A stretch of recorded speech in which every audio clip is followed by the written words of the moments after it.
জানুয়ারি থেকে সেপ্টেম্বর ৯ মাসে ২৩ হত্যাকাণ্ড, কোনোটি প্রকাশ্যে কুপিয়ে, কোনোটি মাথায় পিস্তল ঠেকিয়ে গুলি করে, কোনোটি রাস্তায়, আবার কোনোটি বাড়ির সামনে।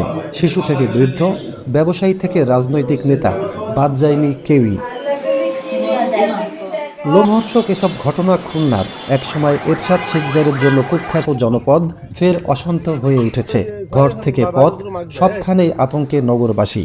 রাত নামলে সেই আতঙ্ক বেড়ে যায় কয়েক গুণ।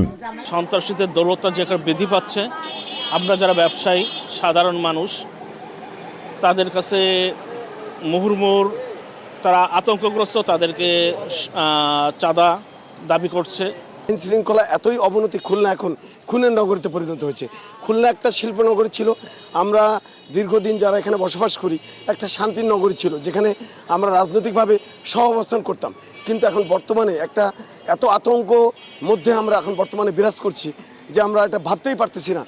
এসব ঘটনার পেছনে যেমন রাজনৈতিক বিরোধের কথা উঠে এসেছে, তেমন আছে ব্যবসা আর আধিপত্য বিস্তার, আছে পারিবারিক বিরোধ থেকে শত্রুতাও।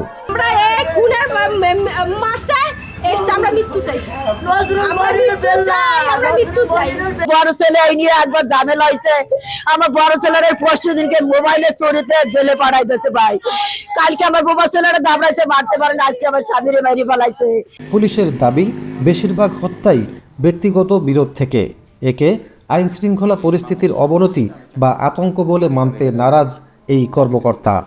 ৩০টি হত্যাকাণ্ডের মধ্যে থেকে প্রায় ১৫টি হত্যাকাণ্ড ঘটেছে মাদক বেচাকেনার অর্থের লেনদেনের দ্বন্দ্ব নিয়ে, এবং এই সমস্ত লেনদেনের অধিকাংশই হচ্ছে যে মাদকের টাকা একজন আরেকজনের টাকা মেরে দিচ্ছে। এগুলোর সাথে কোনো সন্ত্রাসী কার্যকলাপের কোনো প্রকার যোগ নাই, কোনো রাজনৈতিক সংশ্লিষ্টতা নাই।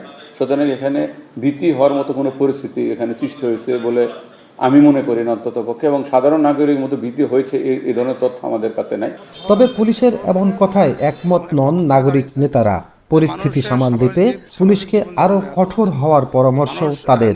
প্রয়োজন বিশেষ তৎপরতা। এমন একটা অবস্থা হয়ে দাঁড়িয়েছে যে মানুষের স্বাভাবিক জীবনযাপন ব্যাহত হচ্ছে, মানুষ নিরাপদে চলাফেরা করতে পারছেন না। এখন প্রশ্ন হচ্ছে যে এই ঘটনাগুলো ঘটছে, এইটা নিবৃত্ত করার জন্য বা এইটা আইন শৃঙ্খলা পরিস্থিতি উন্নতি করবার জন্যে প্রশাসনের যে পরিমাণে দক্ষতার সাথে, তাদের পেশাদারিত্বের সাথে তাদের যে পারফরমেন্স দরকার ছিল, সেই পারফরমেন্সের একটা বড় ধরনের অনুপস্থিতি আছে। চলতি অক্টোবরের প্রথম ৯ দিনেই খুন হয়েছেন ৪ জন। পুলিশের হিসেবে ১৪ মাসে হত্যার ঘটনা ঘটেছে মোট ৩৮টি।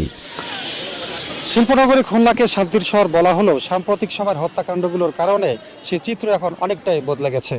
শুধুমাত্র হত্যাকাণ্ড ঘটেছে এমন পরিবারগুলোতেই নয়, সাধারণ মানুষের মধ্যেও বিরাজ করছে আতঙ্ক। আইনশৃঙ্খলা বাহিনীর বিভিন্ন উদ্যোগেও যেন স্বস্তি মিলছে না তাদের। বিশেষজ্ঞরা বলছেন, এসব অপরাধীদের গ্রেপ্তার করে দ্রুত বিচার নিশ্চিত করতে পারলেই হয়তো খুলনার সেই হারানো গৌরব শান্তির শহর খুলনা আবারও ফিরে আসবে। Rafiul Islam Tutul, star news, Khulna.